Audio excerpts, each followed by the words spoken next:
Hola, ¿cómo están amigos? Esto es Enlace Nacional, el primer informativo con noticias de todo el Perú.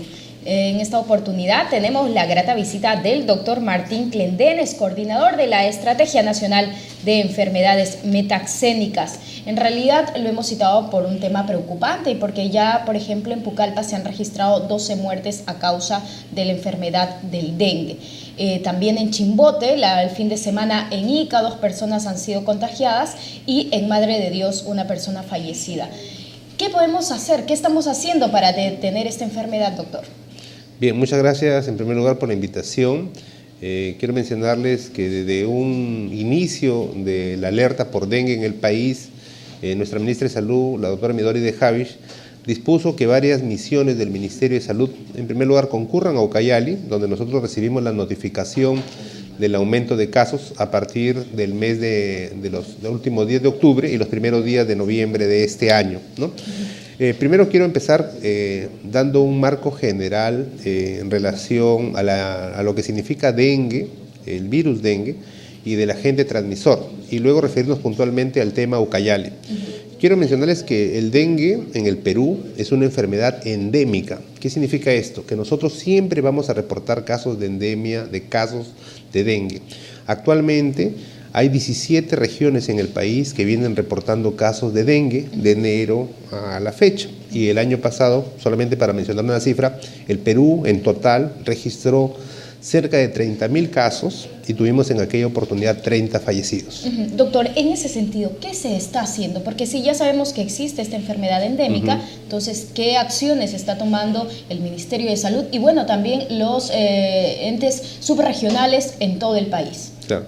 El dengue es una enfermedad que necesita un abordaje, en primer lugar, intergubernamental, gobierno nacional, gobiernos regionales y gobiernos locales, y necesita un abordaje multisectorial. Entonces, en ese sentido, yo quiero manifestarles que a través, en el Ministerio de Salud existe la Estrategia Sanitaria Nacional de Enfermedades Metaxénicas y dentro de que pertenece a la Dirección General de Salud de las Personas. Para esta enfermedad puntual, dengue, porque hay otras metaxénicas más, que están malaria, leishmaniasis, bartonelosis, fiebre amarilla, enfermedad de Chagas, pero en dengue específicamente, cada año con las regiones se planifica un plan que es la Estrategia de Gestión Integrada. ¿Qué significa eso? Ahí abordamos todos los aspectos que son necesarios para el control de la enfermedad. Hacemos énfasis en la vigilancia epidemiológica de casos. Hacemos énfasis en el vector, es decir, en el zancudo transmisor a través de las acciones de control vectorial, que básicamente son dos: matar la larva y matar al zancudo en vuelo infectante. Hacemos énfasis en las acciones de laboratorio, hacemos énfasis en lo que se refiere a la organización y la atención de casos para los servicios. Hacemos énfasis en la comunicación y hacemos énfasis en la promoción de la salud. Pero, por ejemplo, al parecer en Pucallpa justamente hay una denuncia contra el presidente regional de esta parte del país que él no ha hecho caso a una comisión justamente regional, ¿no es cierto? Porque él no cumplió las acciones que ustedes habían determinado desde el gobierno central.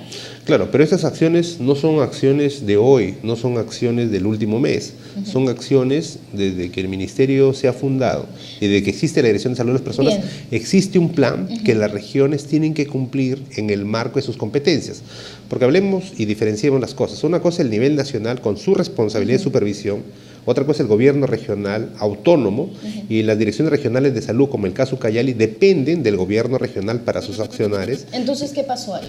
Bueno, yo calculo que Ucayali ya tuvo una primera epidemia de dengue este año, que se inició en diciembre del 2011 y se prolongó hasta marzo.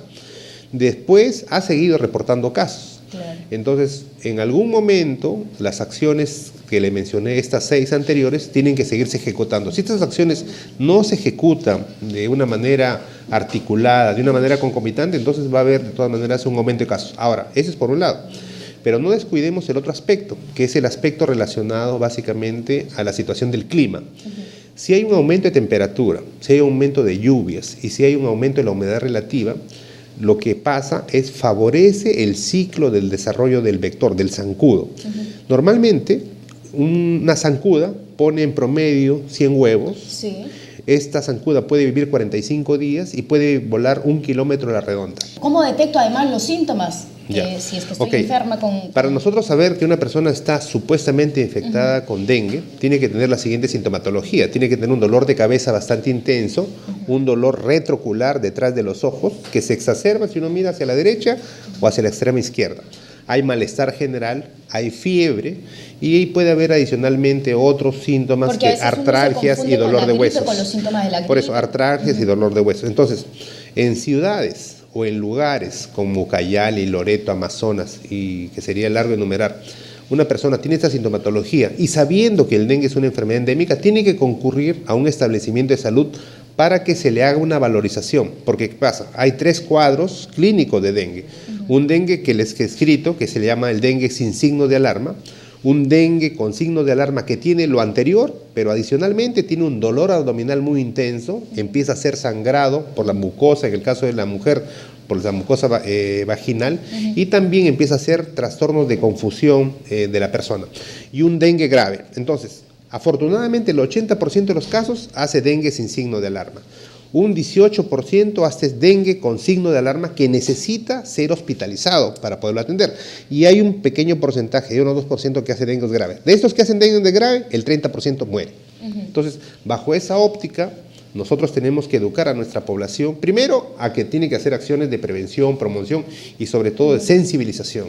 Yo quiero manifestarle que el dengue vive dentro del domicilio, cerca al peridomicilio, y que las personas, si no tenemos los cuidados en estas zonas cálidas donde hay aumento de temperatura, etcétera, tenemos que erradicar de la casa, porque hay lluvia y precipitación pluvial, de la casa todo tipo de inservibles. Si nosotros dejamos chapitas, cáscara de coco, cáscara de huevo, zapatos viejos, llantas, o si tenemos la mala costumbre de colocar en nuestros floreros flores, pero con agua, le estamos dejando posibilidad a que esta hembra utilice cualquier espejo de agua, grande o chiquito, limpio preferentemente, pero sucio también lo hemos encontrado, para dejar sus huevos y luego estos eclosionen y se conviertan más tarde, en solo 6 días, en un adulto.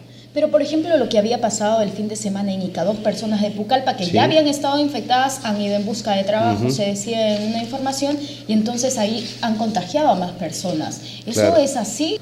Si una persona infectada llega a una localidad procedente de Ucayali, esos zancudos, esos aedes que no están infectados, al alimentarse de esta persona, porque se alimentan de las personas de sangre humana, se alimentan de ellos, estos zancudos adquieren el virus.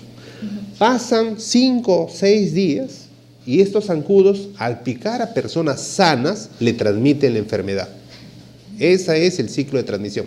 Necesita una persona infectada, un zancudo y una persona sana. Pero, por ejemplo, cuando a una región se le declara en emergencia o en alerta amarilla, en alerta verde, ¿qué significa? ¿Qué acciones debe tomar justamente las autoridades? Yo lo que quiero mencionar es que los gobiernos regionales, en el marco de sus competencias y en la autonomía política, social, jurídica que tienen, la Dirección Regional de Salud puede declarar en alerta verde a su establecimiento de salud ante una fiestas patrias, Navidad, alerta verde. Puede declarar en alerta amarilla cuando se presenta un daño y hay sospecha de que este daño ingrese. O puede declarar en alerta roja sus establecimientos de salud cuando ese daño ya es inminente y ya lo tiene consigo, ¿no? Esas son las alertas que van por la competencia del lado del gobierno regional. Por el lado del gobierno nacional, es el único, a través de la presidencia del Consejo de Ministros, que puede declarar el estado de emergencia.